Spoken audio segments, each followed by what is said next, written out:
Hi, my name is Shelley Emma with the Big Life Project. I started the project to help people focus on living more meaningful, more joyful lives. My guest today is Cath Duncan. Cath is an experienced social worker, a neurolinguistic psychology master practitioner, and a Martha Beck life coach. After a life-changing loss, she focused her practice on helping people live wholeheartedly after their own losses. She also trains coaches on using creative tools to help people through their bereavement. Today, Cath is talking with me about opening possibilities. Cath, thank you for joining me today. It's my pleasure. Thank you for inviting me. Absolutely. I'm very excited to speak with you and to hear what you have to say. So, one of your key phrases is living wholeheartedly after loss. And so I know that comes in part from Brene Brown's term, wholehearted living. Tell me a little bit why that was the phrase that you've adopted. How does that mean for you in the context of grief? And what made you embrace this approach and this phrase? Well, first I want to say I absolutely love Brene Brown's work. I think that she's doing phenomenal work. And her books, particularly, I Thought It Was Just Me, I read them before a significant loss experience in my life. And I kind of feel like I was incredibly blessed to receive some of what she was, researching and teaching about at that point in my life, because it gave me a foundation to approach my grieving and return to resilience and wholeheartedness. And Brene's work, she's really talking about wholehearted living being, people who literally they live with their whole hearts, they love more, they give more, and they embrace the full experience of what it is to be human. And her terms that she uses for some of the full experience that needs to be included in wholeheartedness is vulnerability and shame. And she talks a lot about how we really try hard to avoid vulnerability because it's such a painful feeling and scary feeling, to be in touch with your vulnerability. And we shame ourselves about our vulnerabilities, and that really only adds to the pain, because shame itself is painful. Shame is essentially a core belief that, not only have we sort of failed or been not good enough at something, but we're essentially so not good enough that we are not worthy of acceptance and belonging.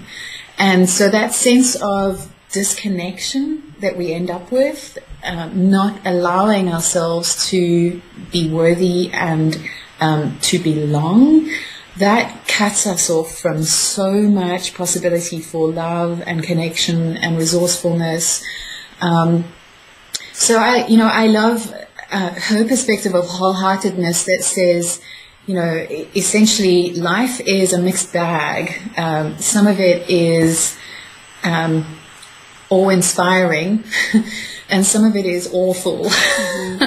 Can we, to be fully human and to be fully alive and to be wholehearted is about embracing the awe-inspiring and the awful.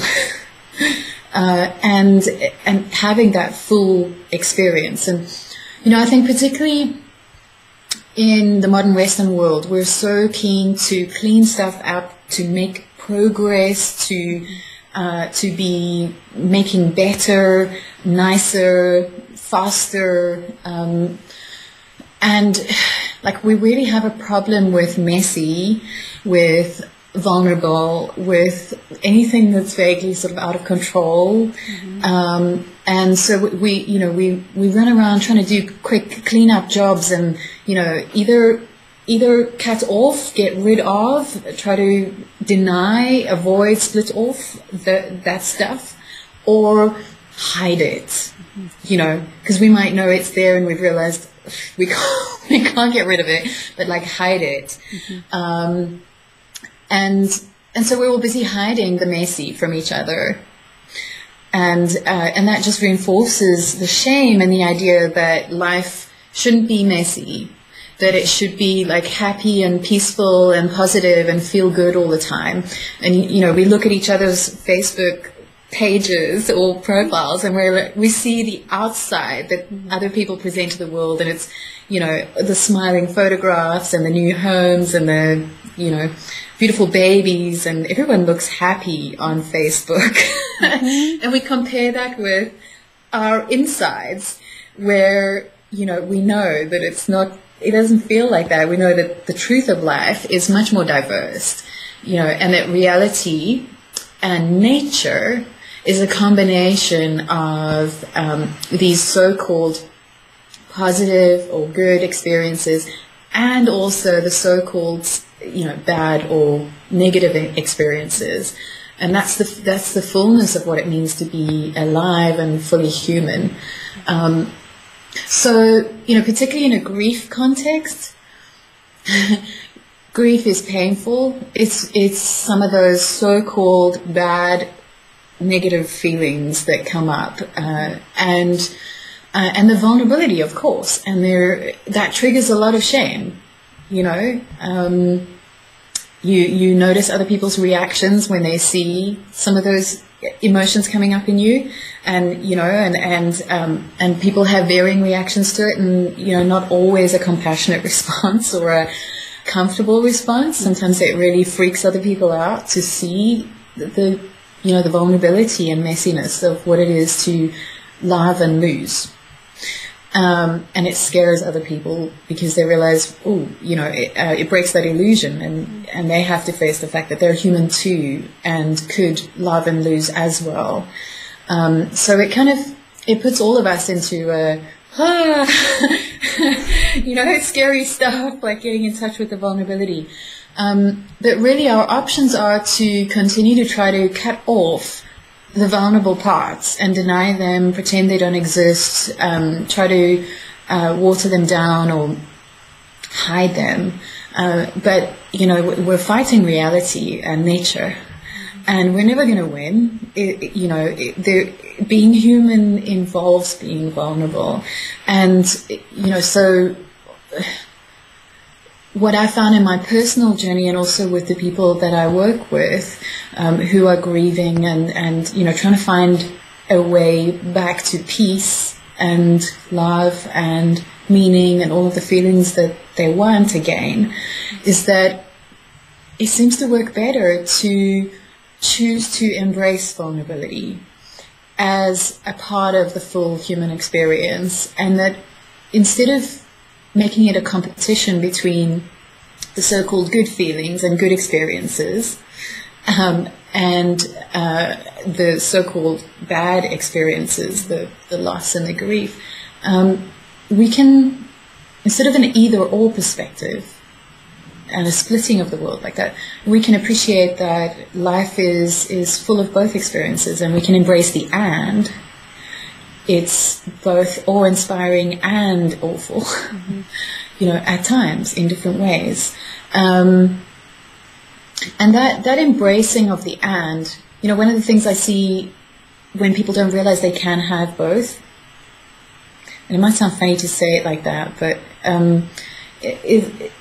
when there is a lot of pressure on you when you're grieving, that you need to get rid of the bad feelings. You know, there's your own feeling of, oh, this feels really bad and scary, and I'm not really sure what to do with it, and I want to get out of the pain. And on top of that, there is a lot of, you know, other people being concerned about you, worrying for you, other people being uncomfortable with seeing pain, and, you know, so sometimes it's about them rather than concern about you. But, you know, there is just this general pressure to get rid of these so-called bad feelings. And I think that can feel, for people who are grieving, a lot like more loss. That you have to let go of the experience that you're having and the thoughts and feelings that are very much your direct experience and your reality right now. And other people are saying, you know, it shouldn't be your reality and you must let go of it. When you feel like you've lost so much and you're confused and groundless and not sure what's happening next, to be then asked to let go of even more is pretty intense and scary. Mm-hmm. And I think there is also often something of a sense of, if I let go of that grief, does it mean I'm letting go of the person I loved who died?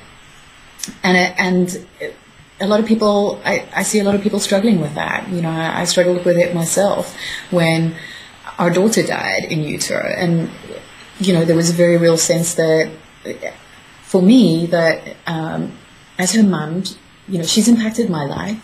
And there is always going to be that connection and relationship. How do I hold space for that? Mm-hmm. And also let new love in. That I'm not living in the past and trying to pretend that I can somehow change the fact that she died. Mm-hmm. And embracing that, and that I can have the grief and those feelings that naturally do come up instead of resisting them. And I can also experience peace, meaning, connection, all the things I want to feel alongside that. I didn't realize until I had this recent loss experience where our daughter died that was possible, to have such a range of different emotions in my experience all at the same time. There's a wonderful, there's a wonderful story that you've told, or a metaphor you've explored on your website. I wonder if you'd share that with us now, Cath. And that's the idea of the water bowl. Right. The water is the grief. Yeah. Well, so, this is a creative exercise, and sometimes using creative exercises can be more helpful when you're approaching something like death and loss and grief, because, the left brain, if we're going to go in with the trying to analyze and figure stuff out, it's going to get stumped, because, death, what it is to be alive and what it is to be dead, and the hugest gap in the world is the gap between life and death, really. And there's still so much mystery in that. There's just so much we don't understand about how that happens and, why it happens. And so there's so much ambiguity and mystery, and that's really where the right brain feels comfortable. The left brain freaks out mm-hmm. about it. So I do like to use creative tools for transformation in the context of grieving. And one such tool that I've found effective for myself, and seeing clients use it effectively as well, is a metaphor of, imagine you have a glass bowl, and your life is that glass bowl symbolically, and it's filled with water, and water represents grief. And that's what grief feels like at first, after the loss has happened. It's everything. It's like my whole life is filled up with grief. There isn't a corner of my life that has been spared. And the typical approach to grief is to say, well, you need to get rid of it, in order to make space for happiness. And, so we try these approaches that are, symbolically an attempt to empty grief. We get told that if you cry more, you'll be able to purge the grief. If you talk about it, you'll express your feelings. Like, it's all a sense, it's very much a metaphor as though grief is a poison that's bad for us and unhealthy, and we need to get it out of our bodies. I even once heard a grief counselor say that crying is like vomiting. Nobody wants to do it, but you feel better after you've done it. And I get the analogy, because it's kind of right, But I don't want to employ that metaphor, because I don't believe that crying and grief is like vomiting. Because, vomiting, you have a poison in your stomach. There's something that's unnatural and bad, and your body knows it needs to purge it for you to be okay.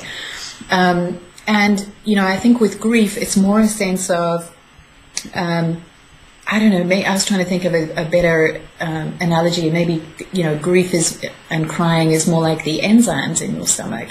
That without the enzymes, we can't really process our food and access the nutrients. And the enzymes are a healthy part of who we are. They're a healthy response, and we want to keep the enzymes flowing So that, I don't know if that metaphor quite works, but anyway, a little diversion. Better than poison. For sure. So, when we use metaphors, we create a certain experience. And so metaphors that are about cutting off grief, purging grief, removing it, we're creating an experience of grief as being something to like fight up against, something that's bad for us. And I found it more useful, and again, this isn't a truth, this is a metaphor, right? But, use the metaphors that work for you. I found it more useful to think of grief as being healthy, natural, a sign that we're fully alive and that we're loving and have loved, and this is a natural adaptive experience to love, and we don't have to purge it.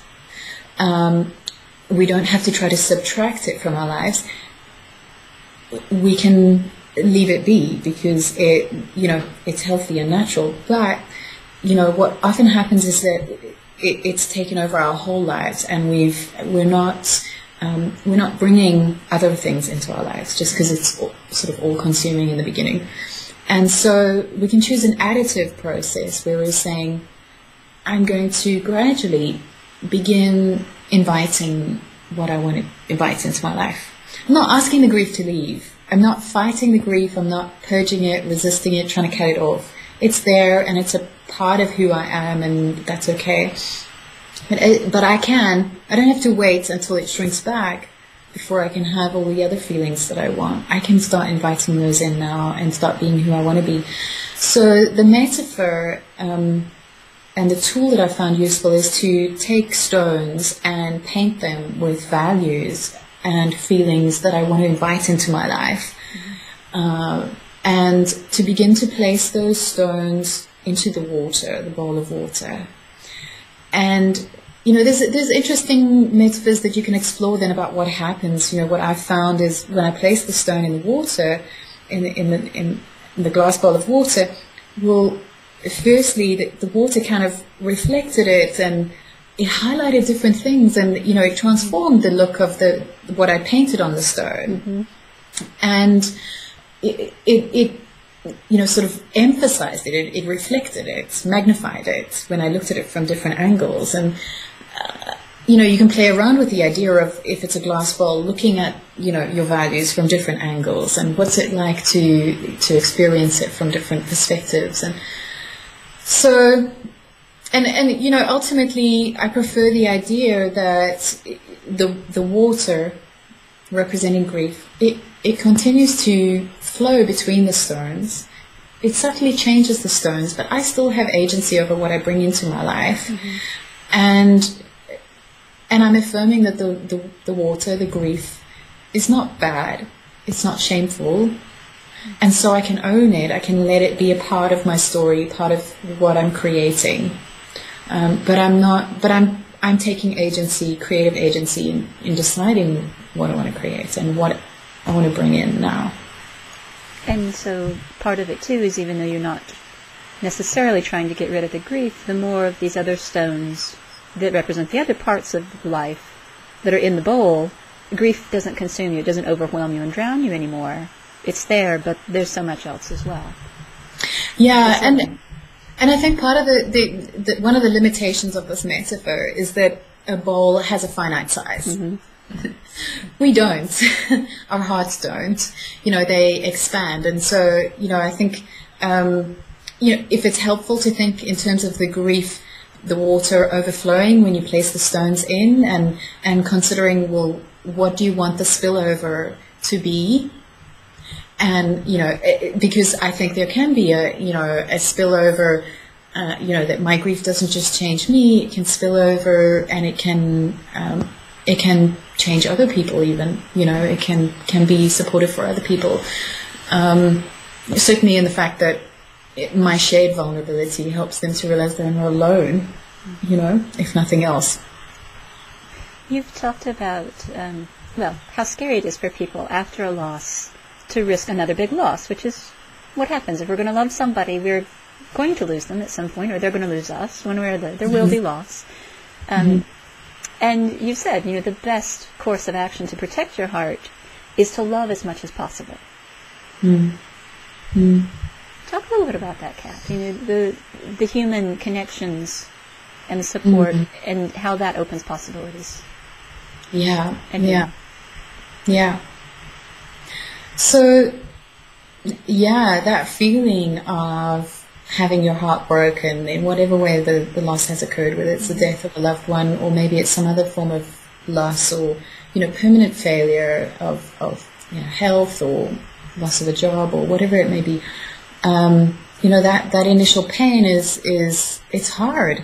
And as I said earlier, getting in touch with that vulnerability is freaky. It takes a lot of courage to just to feel it. So, what a natural reaction we have is that we try to protect ourselves from feeling that pain, and so we often we defend, we hold some back, we try to not have experiences that open the possibility for losing or failing, and that's all in an attempt to protect ourselves from heartbreak, from pain, from vulnerability. But what it does, and Brene Brown does a great job of talking about this, is, we can't really turn off the vulnerability without turning off our access to connection and joy and, real intimacy.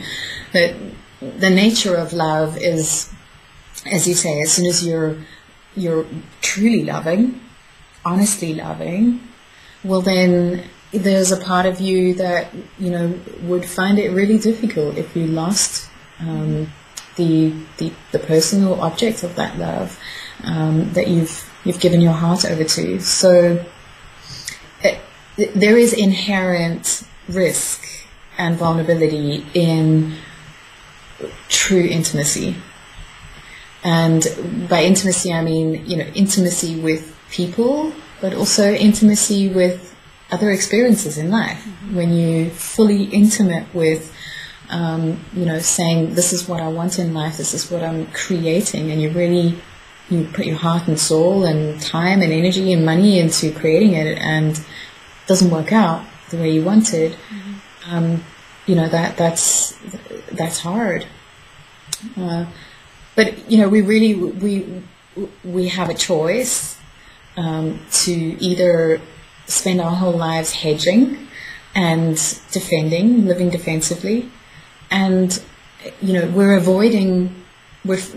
thinking that we're avoiding risk of losing.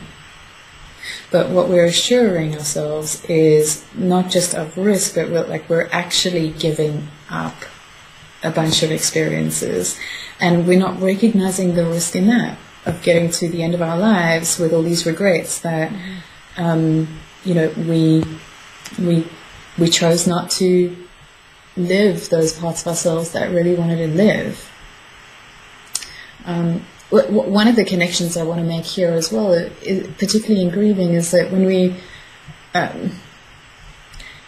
again, a tendency in the modern Western world when we're grieving is to go inside, say it's private, because we feel vulnerable. So we do that to protect ourselves. But we can tend to cut ourselves off. And we also can tend to emphasize the idea of closure, and this is really a Western cultural perspective on what happens when people die and, afterlife and whatever, that, we emphasize the language of letting go, of closing, of, there's even words like disinvesting your love. That gets used in the traditional Greek psychology. And I mean, you can hear the modern Western influences, because as though it's a business transaction, and you make a better investment, and, and again, that just affirms the idea that love is finite, and I only have, say, 100 units of love to give. So, if someone I love died, well then I don't want to be investing my love in that direction anymore, because that's going to be a poor investment in future, because I'm not going to get a lot of returns because they're not physically around to love me back, you know. And I'm not sure I can experience the love and connection in any other way, because I haven't learned any other way of experiencing connection in the, you know, modern Western world. So I'm going to disinvest my love. I'm going to have a funeral and be all about focusing on the metaphor of closure and leaving behind. And you know, this is where my approach differs. And you know, I talk about remembering for good, because I believe that opening to greater connection and finding other ways to, you know, being more flexible about ways that we can continue to remember and connect with the people we've loved, whether they're dead or alive. I think it needs to happen both. You know, we can't. It's obviously not helpful if we're only placing our love with people who have died, and you know, and that can be a place of stuckness that grieving people get to. There needs to be opening to greater connection with the people who are living as well. But we don't have finite number of units of love, like 100 and then you're gone. You know, the thing about love is that the more you open to it, the more you expand your capacity to love. And, you know, and while love is the reason for grief, it's also the self that soothes grief. Mm-hmm. And so, you know, if we're seeking closure or going private when we're grieving, we're stopping the flow of connection and love with, you know, the person we loved who died, with our broader living community. And we're interrupting that perfect design of, you know, where if love flows through, love is actually the thing that, you know, it doesn't just cause the grief feelings, but it flows back through and heals the grief feelings. Mm-hmm. And brings us, so that's the, you know, back to the wholehearted perspective, that it, you know, when you embrace the awful as well as the awe-inspiring, you're keeping the love flowing through. Well, and the point of growing your heart, growing your capacity by engaging with people, with things that you love, with the challenges in life as well as the fun stuff, all of that is what makes our capacity infinite. Yes. And so if you want to be stronger, if you want to be more resilient, really it's kind of the only game in town. Yeah. That having the courage, and it does take courage, so I want to acknowledge that. And, you know, we don't have to force ourselves and beat ourselves up and shame ourselves for feeling vulnerable and finding it too hard to pursue connection today and wanting to hide under the covers instead. You know, fine, have a duvet day. That's totally allowed. Like, you know, be compassionate with yourself. And, you know, coming back when you feel ready to the courage and to looking for the places where people have earned your respect and trust, so that you could choose to connect more with those compassionate people or compassionate communities. You know, we don't have to bring our vulnerability out to everyone. Some people won't receive it compassionately. And, you know, so it's about finding those spaces and nurturing those spaces of compassionate community, preferably before you experience tragedy, you know? Yes. Yeah, you know? Because, there's so much resilience and resourcefulness in community. And the research across the board on trauma, recovery, and, you know, depression rates after loss and, well, really any kind of recovery from tragedy, the research across the board is undisputed that social support is the biggest resilience factor. Mm-hmm. More, not less. Yeah.